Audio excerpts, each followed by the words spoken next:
Hi there. Welcome to Startup Steroid. Today, I'm really excited to bring on Ravi Sharma. He's actually in our studio today, and I'm really excited to share his story. He's the founder and CEO of OOTify, and that company is doing some amazing things in the mental health space. Ravi himself has a very touching story that he's going to share with us. So I can't wait to share all of those things with you guys today. But first, a little bit of housekeeping. As always, make sure you hit the like button for this video and you subscribe to this channel to get interviews like this as soon as they come out. Also, if you are an investor, my email address is on screen. Please get in touch with us. If you need to ask any questions to Ravi, we'll be happy to facilitate that conversation. And if you are a founder and want to join our network and maybe get investments from us, please go to startupsteroid.com and register. It's totally free. Once you register, we have some basic contact information. We can start the conversation and we can get you connected to our network. So having said all of that, let's get into the interview with Ravi.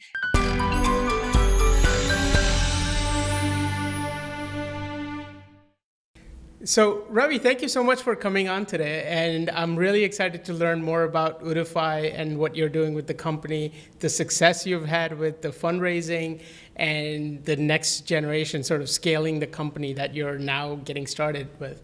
But before we get into all that, let's start with a quick background. Tell me a little bit about yourself. Sure. Go ahead. Yeah, thanks for having me. I love what you guys are doing here. Thank you. My background, I started my educational career at USC here in Los Angeles. So I'm a LA native. Nice. After that, I had two options: to go into management consulting at Accenture or go to Merrill Lynch. So the bonus comp structure kind of drew me a little bit, not gonna lie. Of course. So I did that for about 3.5 years. That was from 2005 till 2008, middle of 2008. Okay. As you know, we hit a global recession, unlike anything we had ever seen before. And I was on the trading floor, and it was a ghost town. I mean, we went from like hundreds of people on the trading floor to like 20 people. Wow. So it was quite depressing. And my boss said, hey, listen, you're going to help us acquire Countrywide and manage that whole process. Stick around for at least one more month, and we'll give you a nice bonus package. And then you're free to leave if you want. But you can stay if you want as well. And for me, I don't know how you are, but I don't like just sitting there, not doing anything, not working on any transactions. So we finished the change in control, and I decided I would just kind of leave. You know, a lot of great opportunities can happen in those types of environments, like the one that we're in today. And so I joined my father. He's a serial entrepreneur, Ravi Sharma. And he's actually been involved with a lot of different organizations here in Orange County, like TIE. And he said, join me. Let's work on some ventures together. So we're passionate about two spaces, really: healthcare and also energy, clean tech. Right? We really care about the environment, and we really care deeply about our health system and healthcare. And so we started 3 companies together. He had a few other concurrent ventures working at the same time. And 2 of them we were able to sell for very modest exits. One was an EMR, electronic medical record, sort of OCR technology play. So we helped Scripps down in San Diego become EMR compliant with our technology. Nice. We sold that company, got up to about, I want to say $250K ARR, annual recurring revenue, from one account, just from Scripps. Wow. Which was great. And ended up selling that company for, again, a very modest exit, sub $1 million, but it was great to kind of have my first exit in my mid-20s. Yeah, absolutely. Then we did 2 clean tech ventures. One was like a voltage optimization sort of hardware piece for commercial applications. So that was a very modest exit, just sold it to our partners. And then we put all of our family wealth into a company that wanted to revolutionize streetlights. So a lot of old technology in streetlights as of a few years ago. A lot of low pressure sodium, high pressure sodium metal halide. You have to change it out every 3 to 5 years. We said, why don't we take fluorescent technology and put it into create a new fixture and sell it. And so we use induction fluorescent technology, lasts for 20 years, cuts energy costs in half, so save great payback time, Yeah. great time to do it. And bought the licensing rights, started manufacturing, supply chain, everything. Got up to about 10 million in revenue, and then LED won. Oh, right. So now if you drive around, all you see is LED. LED, But yeah. there's another technology called induction, and we did get a few cities, but unfortunately, it was just sexier technology, and we ended up losing our shirt. So it was a very painful situation. I actually had to like sell my car. And like it was, that's a big scar. But it was, again, what I learned from those startups is that technology can really impact different spaces, really revolutionize different industries. Wow. So let me get this straight. You're obviously an entrepreneur. You have that spirit, but you worked in a corporate environment. You had successful exits, and you've had failures before you even got to OOTify. Oh, yes. So that's tremendous experience thank you. to bring to a new startup. So that's awesome, and I'm super excited about that background. So how did you said that you and your family is interested in healthcare system. How did you get it specifically into mental health and into OOTify? Yeah. Tell me that story. Sure, absolutely. So because I lost my shirt on that startup, just to close the circle there, I had to go back into finance. And so I was a trader, portfolio manager at a company called Western Asset Management Company, WAMCO. They're in Pasadena, not too far from here in the east. And I was managing about 1.3 billion in assets there as a PM. That was my P&L. Okay. And one day I was just trading, normal day, and anyone that gets into mental health, if you really ask why they got into it, it's because of a personal experience. Yeah. And so it's a little heavy for a Sunday, but I think I should share. One of my friends from UCLA, this I don't want to say his name just out of respect for his family. No, totally understand. But he was the hype man. I don't know if you are familiar with that term, Sure. but it's someone that's always the life of the party, super happy. We didn't know this, but he had like a kind of a little dark side too. So he was dealing with some things. He had just moved from across the country, and he took his life. And I was supposed to play tennis with him on Thursday, and he took his life on Tuesday. And we were texting about playing tennis on Thursday. So all my friends know that we play tennis, and I'm a big avid tennis player. So they called me. They're like, "Hey, we can't find our friend.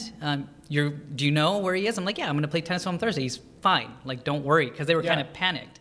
They hadn't talked to him in quite some time. And so we go through the day. The girl that he was supposed to meet on Wednesday, he didn't show, which was really weird, unconventional for him. Okay. So she called me. She's like, "Hey, I'm like really worried. Like he would never do this to me. At least call me or text me. It's been like 24 hours." Right. Then I started to get worried. Found out the sad news. He had taken his life. Wow. In his apartment, and you're seeing this quite a bit. In society, you're seeing suicide rates. It's a huge epidemic that we're dealing with, especially for men. And women, but men were not really taught how to deal with our emotions and things that we're going through. Yep. And it kind of shocked me. I can imagine. It kind of shocked me. Yeah. And that's not the first time, Dhaval. I'd seen friends and family members battle mental health issues. I've seen it in my own personal life.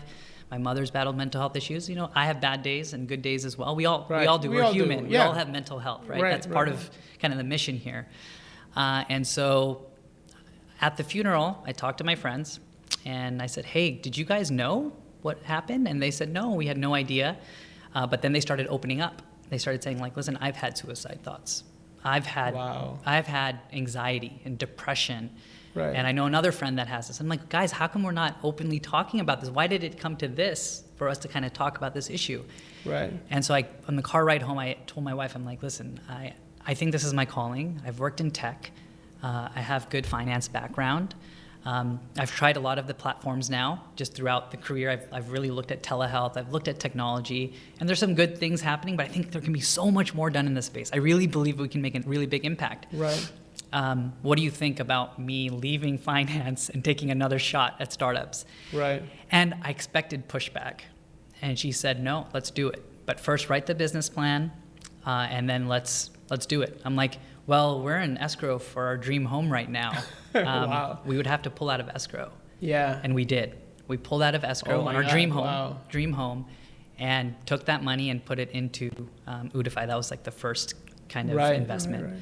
And so, I really wanted to increase access, reduce the stigma, and leverage technology to like have an impact, especially with the college student demographic. I feel like there's such a need there. Right. So that was kind of the genesis of So OOTify. we're going to talk more about that, but I just want to understand this. It's such a powerful story, losing a good friend like that, and then immediately making that shift and having your family back you up. Mm-hmm. What was sort of going through as you wrote that business plan and as you sort of solidified that the concept in your mind? What were you sort of experiencing? What were you thinking about? There's this framework that Jeff Bezos uses. It's called the regret optimization framework. Yeah. Have you heard of this? I have, yes. And so I was talking with my father, and I was just driving, and I said, Dad, I know we've tried startups together. I want to take another shot. I know I would be giving up a huge, an amazing career. I'm the youngest portfolio manager at my company. My boss is, Indian, loves me. He thinks of me as his son. I'm going to be running this department maybe, if I'm lucky, in like 20, 25 years, which would be amazing. I'd be so happy with that. Right. And he said, do it. If you're going to regret this at 80, you need to take a shot. And I said, well, the other thing I need to do is open up about Mom's story and, open up our family to potentially backlash from the Indian community, because our community is stigmatized. Yeah, again, the community is so closed, right? Yeah, absolutely. And he backed me. No hesitation as well, which was really surprising for my dad to back me, because it was such a, Indian parent. Wow, you're on the trading floor, you're managing $1 billion. It's just like, it's a dream job. Yeah. And it was no reservation.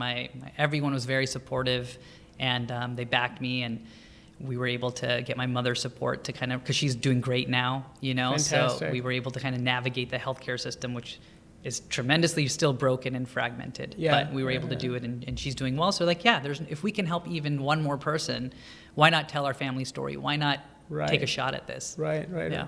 And that's such an amazing support system to have, have your parents, your wife, everybody around you sort of support what you want to do. So that's fantastic. Thank you. So tell me what was that initial business plan? What did you actually want to achieve, and how did you start OOTify? Laughable. That's what right? That's how the first one. Yeah, exactly. Yeah, it was like an advertising revenue model, just like the Facebook of mental health, right? Or the opposite of Facebook, right? That's what we were kind of coining it as the anti-social network. Okay. But yeah, we wanted to build a direct-to-consumer app that not just focused on the client and consumer experience, which we thought was totally broken from a branding perspective and technology stack perspective, but also from the therapist perspective. So if you looked at, I did a lot of market research, and what I found in this space is a lot of mental health professionals, they're independent practitioners, and they're trying to build their book of business like any independent practitioner. Right. But then they're going to some of our peers in this space, which give them guaranteed caseload, but you're making $15 an hour as a therapist. So imagine you go to undergrad, you get your clinical job after going to grad school, you do licensure hours, and now you're making $15 to $18 an hour on these platforms. And you're delivering care through text only for the most part. That's the primary modality, which when you're doing mental health, it's very important to have the option at least to go face-to-face or video chat. Absolutely. And so I felt there was a huge opportunity to kind of tackle this space. And so we did a provider-focused model that improved the experience for the consumer, and we tried to create a direct-to-consumer experience. Got it. And that was that was like V1 of OOTify, if you will. Got it. So let's dig into it a little bit more. When you said provider model, you're actually bringing the therapist onto the platform also, and then helping them connect with the customers through the app. That was the first version. That was 2018. So we've evolved since there. I want to give you the full full story. Okay, here. so walk me through those evolution steps. Sure. Right? Well, how did that work, or did it not work? And then how did you evolve the model? So we launched in 2018, and we were able to get up to like about 5,000 users within 2 to 3 months through paid social. So it was not bad. It was good. Started getting revenue from the providers, the therapists, and generating some revenue from the customer side. Okay. Paid social is very expensive. Yes. It wasn't back then. It's more expensive now. But absolutely. I understand. The unit economics for us, just to be honest with you, did not make sense. Oh, wow. Okay. We had really good CAC, like our CAC to actually acquire customers was Right, great, right. but it took too long for them to convert into I paying see. clients for the providers. I see. So we just didn't have enough runway to manage that, and we saw that within 2 to 3 months. Got it. So we had to look in the mirror, do a hard look, and say, okay, what can we do? How do we take this CAC Right. of $11 per download and get it closer to 0 or maybe even negative? Right. Right. How do we get customers? Like, how do we create a flywheel? That's what we want, or a network effect. Mm-hmm. And so we thought the only way to do this was through a enterprise model, right? Okay. So we shifted, and consistent with my core thesis is we really wanted to focus on college students. So we started to build infrastructure to be able to support large university systems, East Coast, West Coast, establish those partnerships. And what they wanted to see is, does this improve health outcomes? So if we use OOTify for our students, okay, Right. Will this improve their mental health over time? Is the technology proven? Okay, Yeah. so that was the first barrier that we saw. Okay, Right. The second barrier that we saw was straight up. They said, we don't want another app. Okay. Okay. There's a lot of mindful meditation apps. There's Right. so many apps. There's like this app fatigue, right? That's happening. There's an app for everything. There's an app for right. everything. We're the Uber for this. Right. But what they did want, and this is where if you listen to your customers, you can have tremendous impact. They wanted something that would help organize and consolidate all the existing resources that they have, including the apps that they have. Oh, okay. So we're like, okay, we have the tech stack to kind of solve for that. Right. But we need to evolve the improve health outcomes kind of component, making sure it's clinically sound. Okay. So we went to LMU, Loyola Marymount University, here in Los Angeles. Yep. And we said, hey, what do you think about doing a clinical study with your students where we use our therapists and do free therapy for a handful of your students? Okay. And they said, we'll do it. The head of the psychology department said they would do it. They're a really well-regarded, highly regarded research institution. They gave us the students. We gave free therapy. It was a crossover study where we had about 20 students in the study. Did 10 weeks of the study. 5 weeks was short duration therapy, like 30 minutes. So we wanted to test that out. Right. And then some sort of subclinical intervention. So not therapy, but other mental health resources combined on the next 5 weeks. Okay. And we noticed a lot of cool things. We saw that the therapy worked. And just in 5 weeks, just 30 minutes, it worked. So just to clarify, the 30 minutes are on the app. Correct. And is it through video or is it text They pick. or what? They pick. Okay. They can do Fantastic. audio, video, messaging, all HIPAA compliant. Fantastic. So imagine you're a student. This is the feedback we got. They're home. They're doing therapy. Parent walks in. Yeah. All of a sudden, they want to toggle to text. In the middle of a conversation, boom, one button, you're in text. Right. So they loved the kind of delivery modalities that we had, That's awesome. which was great. Yeah. And then we did some subclinical interventions as well. So we lowered GAD, PHQ, which is anxiety and depression. These are clinical assessments. Drastic reduction in symptomology or your symptoms, Right. which is awesome. Okay, so we proved that out, which is great. In a short period of time, we were able to improve health outcomes. Right. But then we started seeing within the sort of study that certain students did better with certain therapists did better with certain types of modality interventions. Okay. And then we also saw that certain subpopulations did better, not with therapy, but with the subclinical interventions. So we're like, whoa, there's something cool happening here where we might Right. be able to use something that's not expensive, we can automate some of this stuff, right? We Right. don't necessarily need to use a human. We can use these subclinical interventions and improve care, Okay. which could really have systemic structural enhancements to the mental health care system, right? Absolutely, yeah. So we got the clinical study, we got it done. Checkbox number one Right. for the university piece, Right. right? And then we used the second piece that we did is we used our technology in 3 use cases. Education, use our chatbot, AI chatbot for education, then use it for triaging them to all the different resources that are available based on intake, psychometric data that we collect that we saw in the clinical trial, fantastic. Right. and slotting that right in. Yep. And so the universities all of a sudden are like, whoa, Now all of our resources can are funnel into one. organized. Wow. So it's that's a awesome. hub. Right. Now we're a centralized ecosystem and hub. We Right. can provide therapy, but we also help you with utilization of all your resources.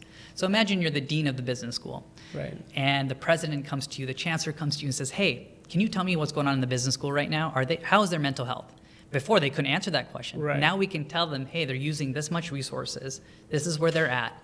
This is the psychometric data that we have on a de-identified basis. Right. You're doing great.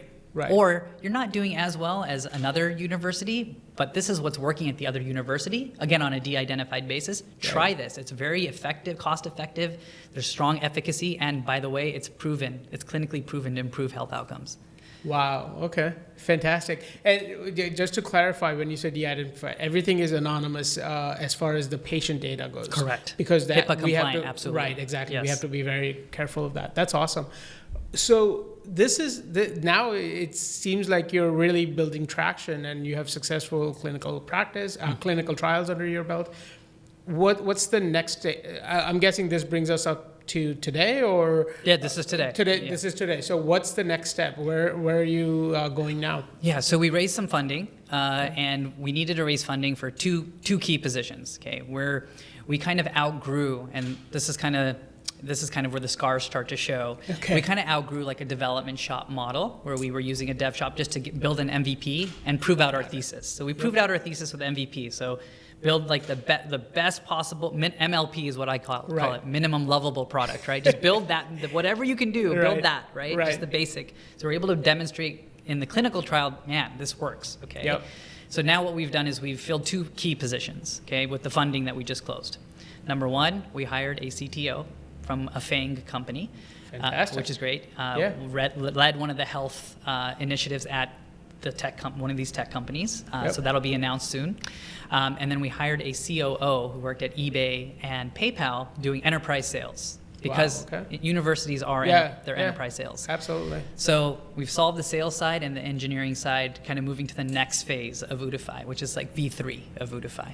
Fantastic. And our ecosystem does include on-staff therapists as well, where we have these therapists actually giving quality care. So we wanted to control the supply side too. So when you think of OOTify, we are that hub, we are that ecosystem. Got it. And now the product is it still called OOTify when you go to different colleges? Is it white labeled for them? Is it, what's the market strategy? Yeah, it is called OOTify. And the reason behind that, and it's a little strategic, but we want to be B2B2C. We haven't given up on our strategy to get the masses, right? So once a student graduates, they know OOTify. Right. So hopefully they'll engage us after. You want to keep them on the platform, keep helping them. Fantastic. Exactly, Okay, so you mentioned fundraising just a second ago. Let's talk about that a little bit, because you are a success story. You've gone through 2 rounds already. Mm-hmm. You're in the process of raising the third round. So tell me what that process was like. And I know you started with sort of humble beginnings with your family's support. So let's start there and then walk me through the story. Yeah, so friends and family round first started like late 2017. Paper napkin idea, right? That first business model or business plan. Exactly. Just took 2 friends out to dinner. I said, hey, I'm quitting my job. Will you back me? And I told them my story and my passion. And I told them it's going to iterate. It could go to 0. But do you believe in me? And they said, absolutely. Okay. And so they invested $5,000 each. So it's like, big money. Yes. Yeah, I pulled out of escrow, so I had some cash to put in into the house. From the house, my parents and my in-laws came in for a little bit. So with $50,000, we started this company. Fantastic. Then we did a pre-seed round. We got one angel group, Thai, that came in, and they invested some money. I won't disclose the amount. And they were great. We had one VC come in from here, from Orange County, called Tidecrest Capital. They came in, so some institutional money. They actually invested. They were the first money in Heal. I don't know if you're familiar with Heal. Primary care physician on demand. Oh, wow, okay. To your doorstep. Yeah. They'll probably go public soon, I don't know. Wow. So really lucky to have like a VC like that kind of support us. Again, nothing nominal, nothing like not a huge amount, but enough to kind of get us from beta to like the MLP that I was talking about. And then we did our seed. Okay, so we did our seed. And we raised from 2 additional angel groups. We got the USC Marshall Venture Fund, got another university investment. We strategically got universities to invest in us, as you can see. You get the buy-in from them exactly. And they're just very supportive. They see the need, and they're backing a USC. Right, they can understand the business plan. Exactly. Absolutely. And it wasn't a straight line. Right. There were days where like, oh my God, I'm like exhausted. I remember one time, I had gone to Silicon Valley on my birthday. Okay, Wow. I left on my birthday to raise money. Right. I pitched this angel group, and I finished the pitch, and they're like, "Yeah, you did pretty good." I'm like, "Okay, well, I flew out here. What are the next steps? Would love to kind of see what I need to do kind of next." And he responded saying, "I'm not a charity." That's Okay. that's the kind of stuff that as a founder you Wow. you kind of see, you Yeah, know. And yeah. I was kind of hurt. It was my birthday, and I was like, man, maybe I've wasted my time and my birthday. I didn't get to spend time with my kids. I Right. haven't slept in 2 days. I'm so exhausted because traveling, all that type of stuff. It just Yeah, and takes a toll. fundraising is a full-time job on top and I of met what with a you're bunch of doing, other right? people there too. Yeah. But that's the thing with fundraising and just being a founder, the butterfly effect. Yeah. I was there. I pitched in January of this year, okay, Okay. and I met my CTO there. I didn't Oh, know that. wow. Okay. He was looking to jump. He came to the event randomly. He loved my story. He loved where we were as a company. Yep. We kept in touch for 9 months. We're talking every 2 weeks. Hey, Wow. how's it going? What's the update? So I can say, hey, look, this is what we've accomplished. He's like, oh, interesting. Okay, keep me posted. Let's catch up Right. again. And then he'd be like, oh, I can't. I really would love to join you, but I'm too scared. I don't want to jump. I don't want to jump. Right. You're early. I'm like, I understand. Take your time. Yep. Calls me last month. After multiple FaceTimes and talking constantly, I'm ready to jump. I'm like, Wow. beautiful.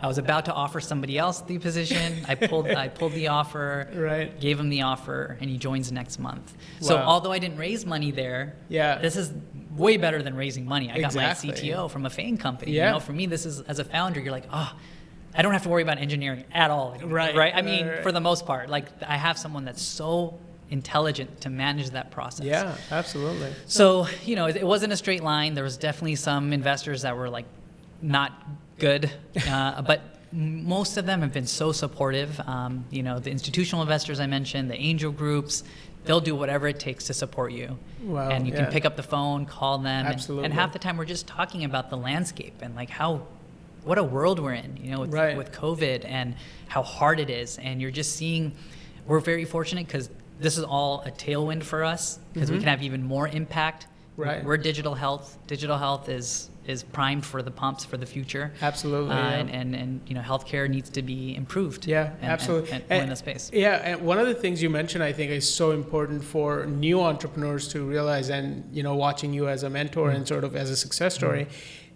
The difference between smart money and dumb money is exactly what you just highlighted, right? The smart money is going to help you, it's going to support you. It's more than just a check. Exactly. The dumb money is going to actually hurt you because they're going to come after you and go, hey, what are you doing? Where's my money? When can I get my return? And that's really going to pull your company down. So that understanding that difference is so important and so key. So thank you for highlighting that. I mean, you hit it on the nail. I mean, my advisors and my existing investors were like, because I told them the story, because I was, pretty dejected, to be honest with you. I came home and I was talking to my wife. I'm like, am I off my skis? Like, what is happening? I'm working so hard, 14 hours a day. Like, for someone to say that to me, that means I'm probably not, I'm like ill-equipped to run a company then.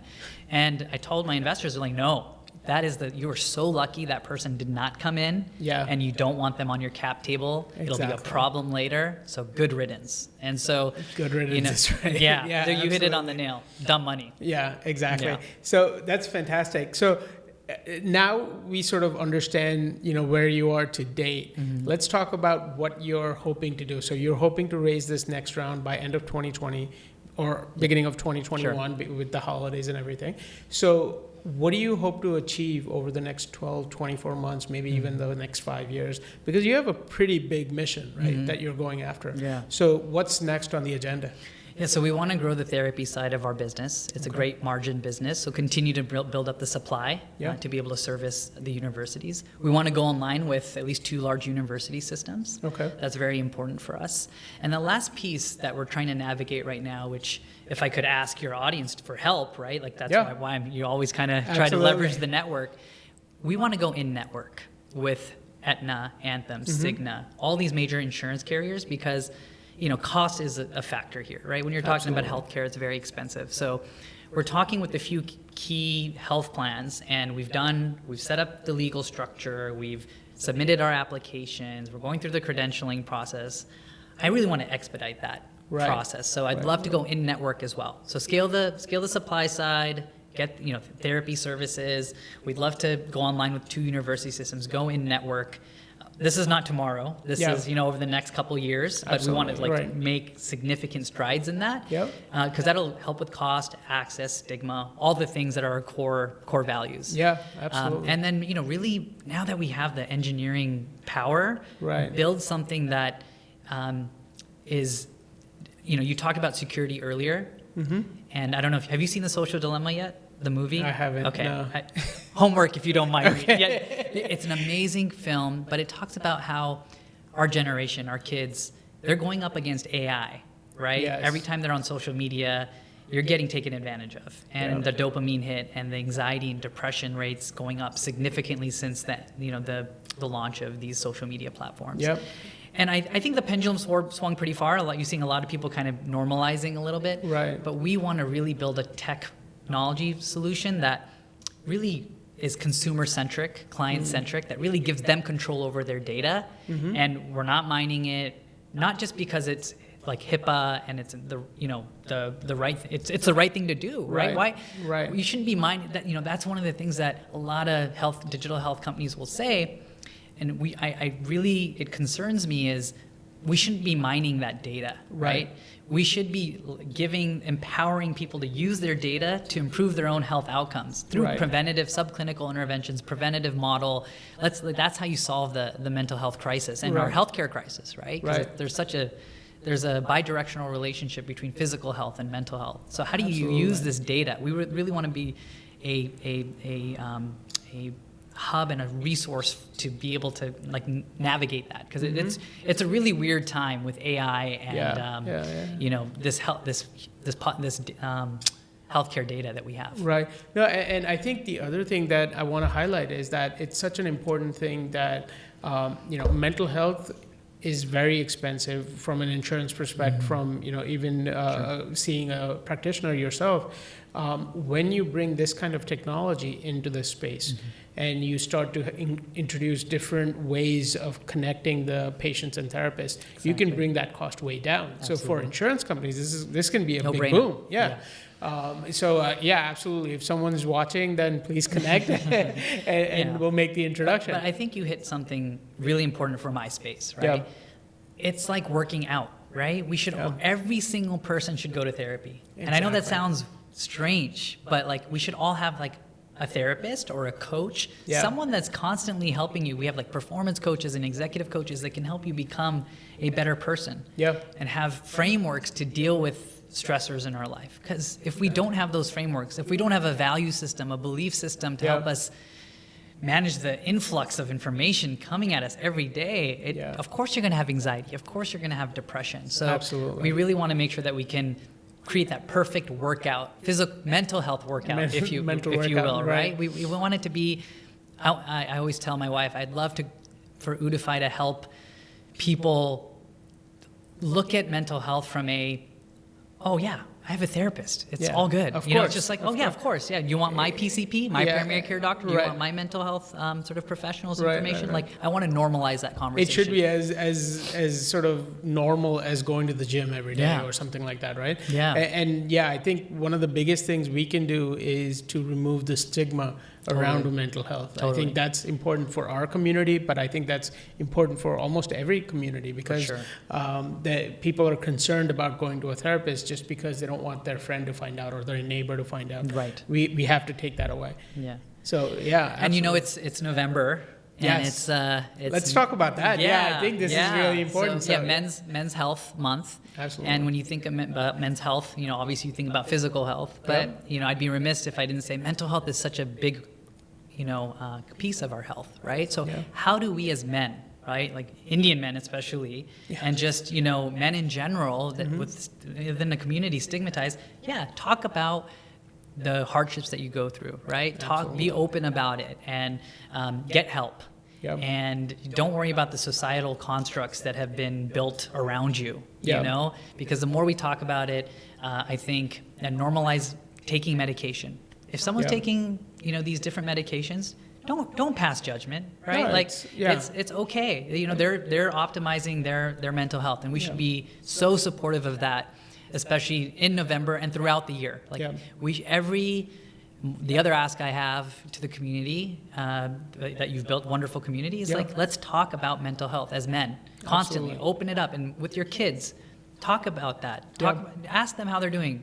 You know, at least once a day. Yeah. How's your mental health? Say the word mental health. It has the word men in it. Right. Yes. Like, you know, it's. I think women have been so great about opening up about their mental health. Men need to be better. We need to step up. Because if we are able to do that, we can have a big impact. Absolutely. And I think the other really important thing that everyone should know is that you don't need to wait until you have an issue. Right? You should have a therapist. You should have someone who you're working with right now when things are good, and you sort of understand the baseline. You help the therapist understand the baseline. So when there is a stress event, there is some sort of a tragedy, then you know where to go. You already have a support system, right? Exactly. Talk a little bit about that. Yeah. Yeah. You know, I think when tragedy hits, there's a few things that can happen, right? Number one, you may just shove it under the rug and not deal with it, which is bad for you, right? Or the person that's going through that tragedy. But then you're unable to be supportive as a man or as a woman to your family, right? To your kids, you know? And I think the college population is very vulnerable, right? You know, you go to high school, finish high school, you go to college, you're on your own. Mm-hmm. Sometimes you have student loans, some financial stress, you have social stress. You might have jobs and just so much. I mean, I worked all throughout college. Exactly. You know, it was nonstop for me. And I wish, you know, there was some sort of mental health fluency or course that I could go through. Right. And that's what we want to do. Like education through our platform is like, it's going to create fluency, mental health fluency. So you have like a framework, you have some understanding.